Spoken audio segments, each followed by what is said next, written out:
Hi, this is Jayashree, working as Assistant Professor in Department of CSE AIML in MLRIT. Today's topic is cognitive system and gaining insights of data. And in this session, I would like to cover the main topics is what is cognitive computing? I will explain with some examples.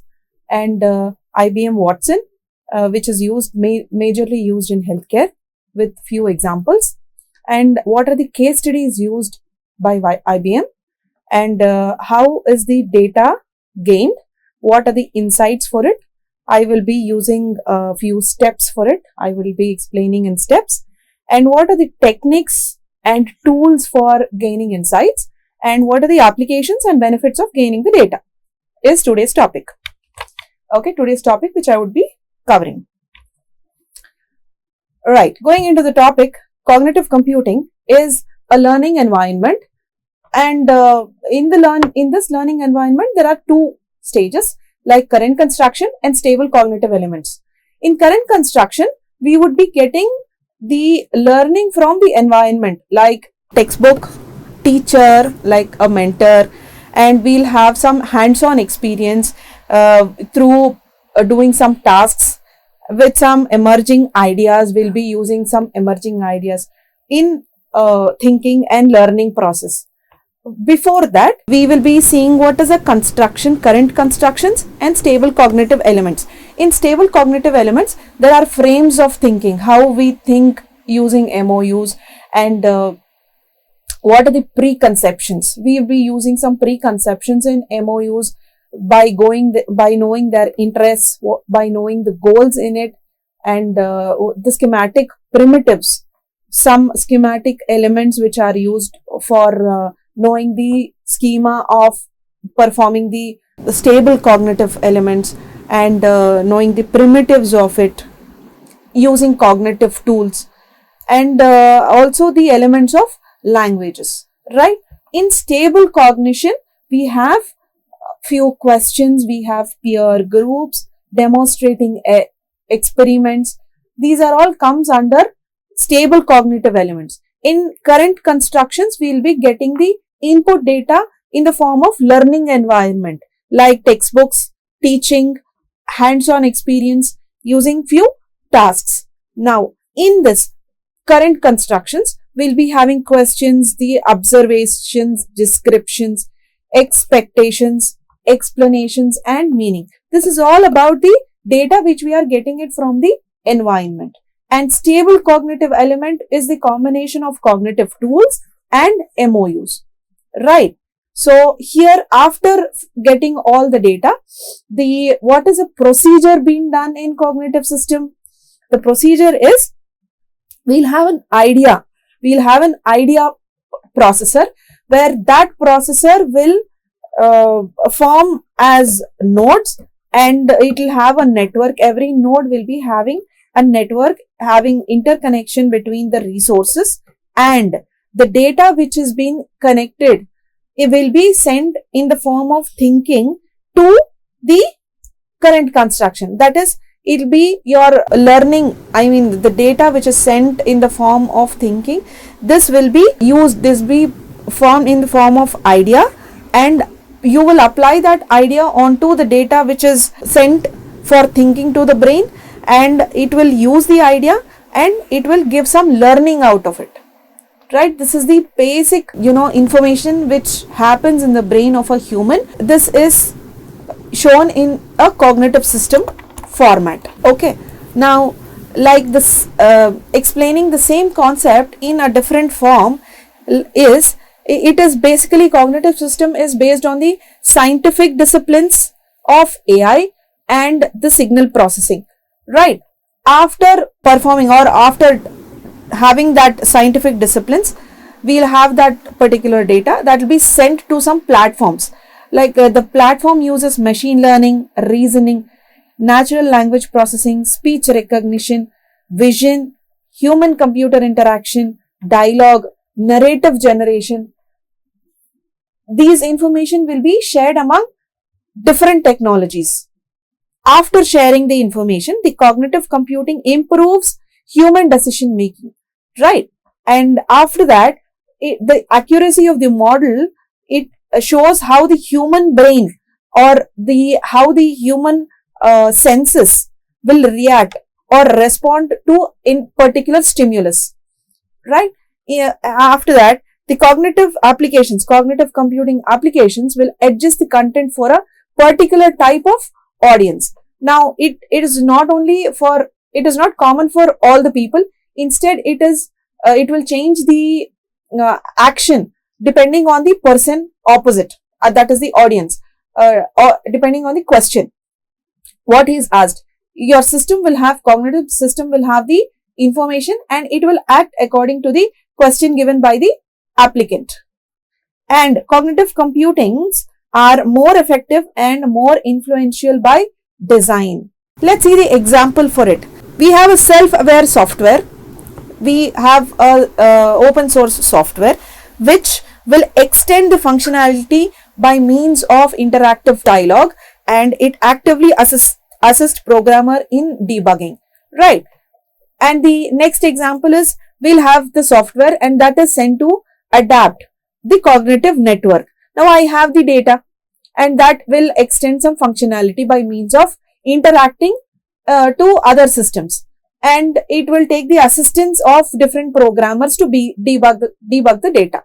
Now the adaptive cognition will perform using few networks. It will explain the cause of network delays. What is the major cause of network delay and what is the self reconfigure by reasoning about traffic signals or heavy traffic coming forward.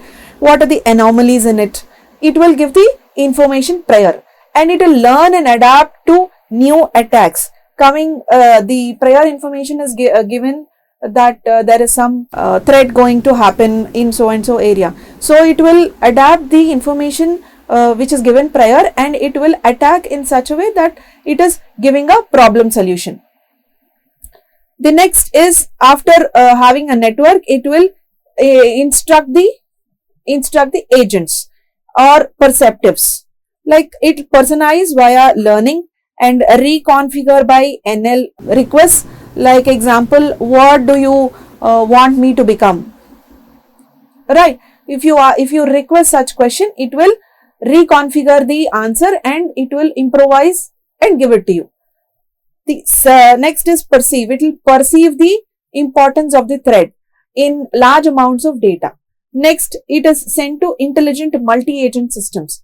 The automatic cross-component coordinates with shared goals, and overall the cost of the cognitive system when you are applying onto any automated application, cost will be minimized, right?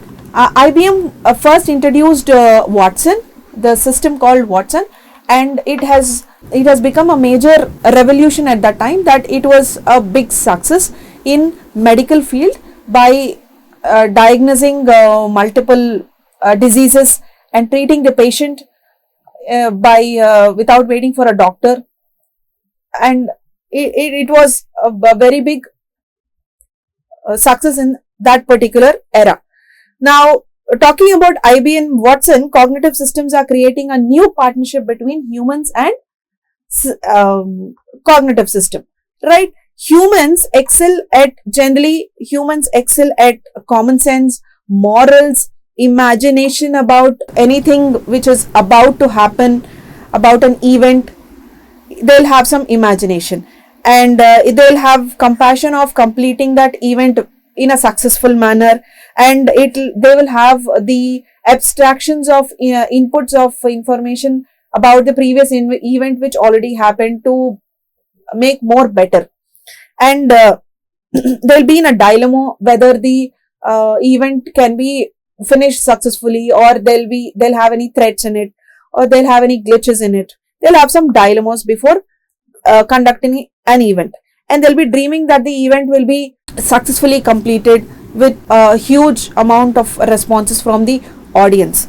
And they'll also have the excelling about the generalization of it was so simple in doing the event.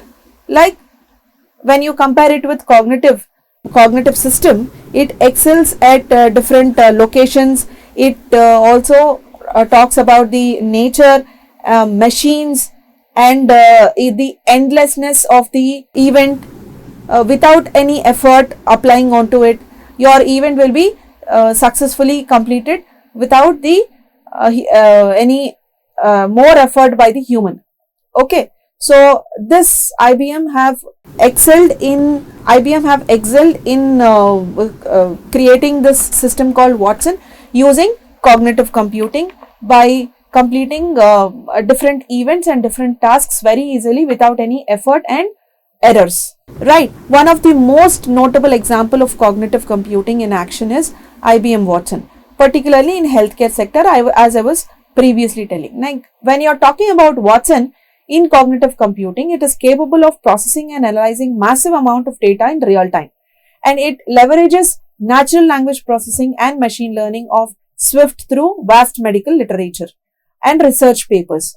And clinically, it gives the guidance to the patient, having or holding different records to provide evidence-based treatment with giving different recommendations based on the disease of the patient.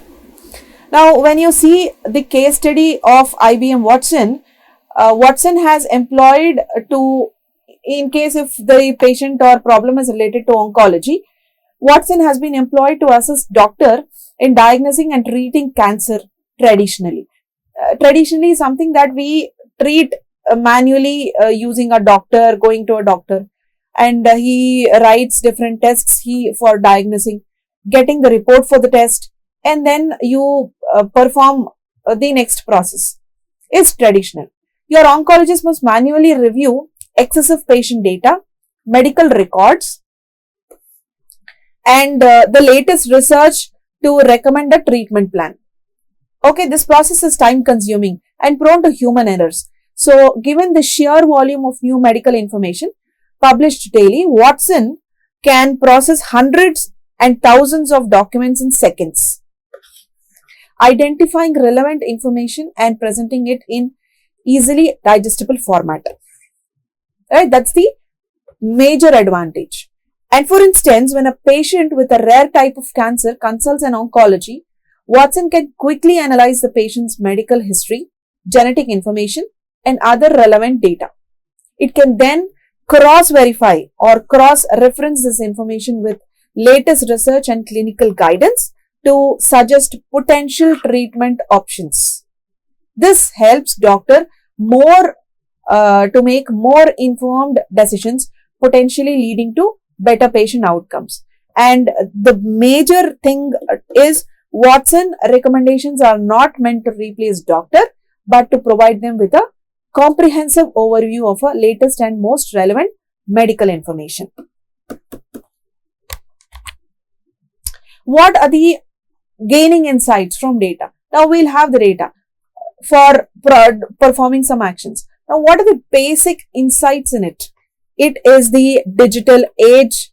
Data has become a critical asset for any organization, governments, and any individual companies in industry. And the ability to gain insights from data can transform raw information into valuable knowledge, which drives strategic decisions and fostering information. And this process involves various techniques and tools which helps in analyzing and interpreting data to uncover patterns, trends, and relationships. How are the insights of data being gained? Let's see the steps for it. First, we will enter some input and we'll be performing these steps which connects to the memory. Okay. Now you give the input. This is all about the internal brain of a human. Now first, when you give the input, the reception first performs the reception. What happens here? It will attend the data, it screens the data, it selects the data, and it organizes. And this information is sent to memory. Memory will compare, it will connect the relevant data, it stores or integrates the data, modifies it, it retrieves, and it is sent back to the reception. Right.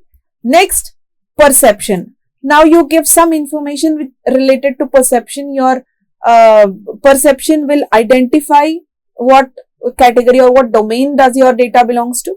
It interprets, it classifies, and it relates the data, and it is sent to the memory. Memory performs these actions and your memory sends back. Right? Next, you send the input and your memory moves to another, it moves the data to another direction, which direction performs initiate, inhibit, it manipulates and holds the data if required. And after performing the task, it sends to the memory. Memory will again, it performs actions and it will send back to direction again. Next, thinking. If your brain or memory, your neural networks, your cells need to think about the data, your thinking processes will perform some actions like it decides, it plans, it reasons, it creates. After performing thinking, it sends back to memory and memory will do a particular operation, performs operation, and it will send back to thinking again. These are the basic steps.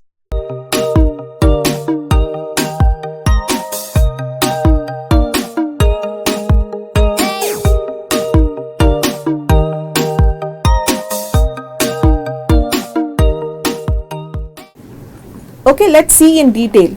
Now we collect the data. First step is data collection. What happens here?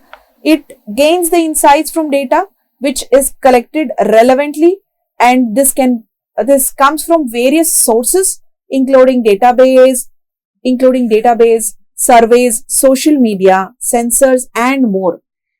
It is critical that the data which is collected is accurate and you be to complete and relevant to the problem or question ahead. Okay. Now we'll have n number of data which is retrieved from different sources, but before going or performing any action, we need to be sure that the data which is retrieved or collected is accurate or no. If it is not accurate, then the data may be wrong in solving a problem. So next is data cleaning and pre-processing. How do you clean the data and how do you pre-process the data? Once data is collected, data often needs a cleaning and pre-processing, which involves removing duplicates, correcting errors, handling missing values, and converting the data into usable format.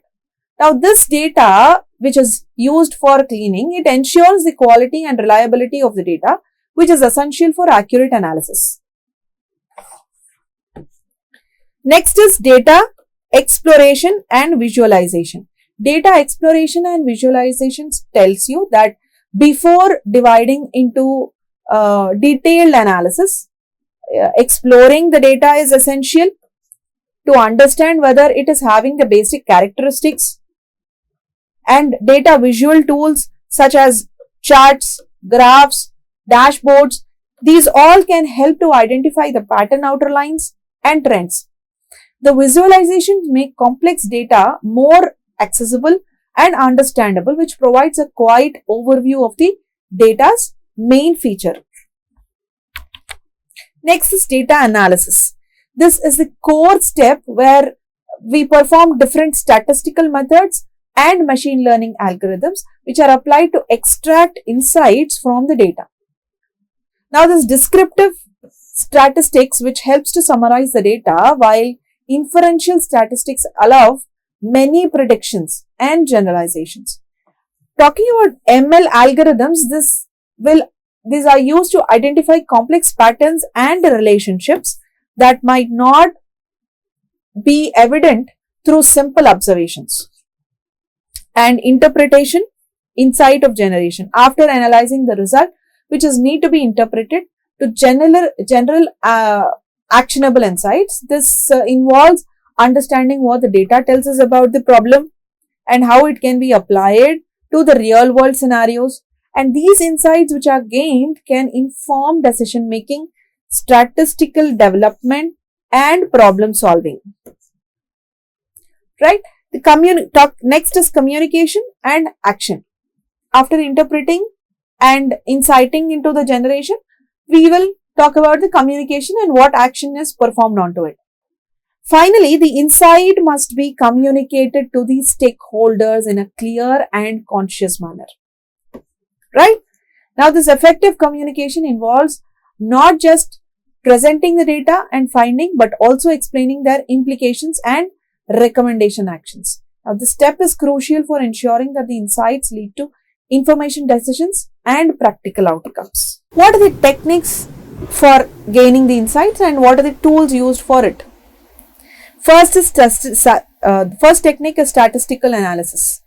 For these methods such as regression analysis, hypothesis testing, and ANOVA, these help in understanding the relationship between various variables and making predictions. In data mining, we explore large data sets to discover patterns and relationships. These techniques which are used like clustering, classification. Clustering is the thing where your domains are divided into different clusters, and the data whichever is related to that particular cluster is sent to the related relationships. Now, this data, the data of say T1, T2, T3 the data related to T1 will not send to T2 cluster. It will be saved in T1 cluster itself, right? So, this will be classified and it is having an association of rule mining which are commonly used.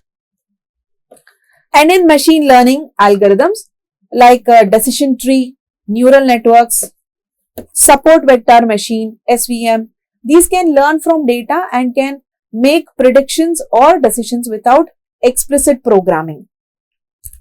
Next is big data analytics. In big data analytics, with the advent of big data, tools like Hadoop, Spark, and NoSQL database have become essential for processing and analyzing vast amount of data quickly and efficiently. Next is data visualization. Here we use tools like Tableau, Power BI, D3.js, which enables user to create interactive visualizations that can help in exploring and presenting data insights.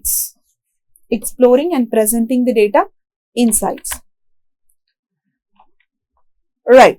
Now, when talking about the gaining of data, these are the few applications and benefits. What are the benefits? Gaining insights from data has numerous applications across industry. In healthcare, it leads to personalized medicine and better patient outcome. Okay, in healthcare. In finance, talking about finance, this can improve risk management and investment strategies. Talking about the marketing, this can help in understanding customer behavior and optimizing campaign. The other benefit is gaining insights from data include better decision making, increased efficiency and competitive edge. Thank you.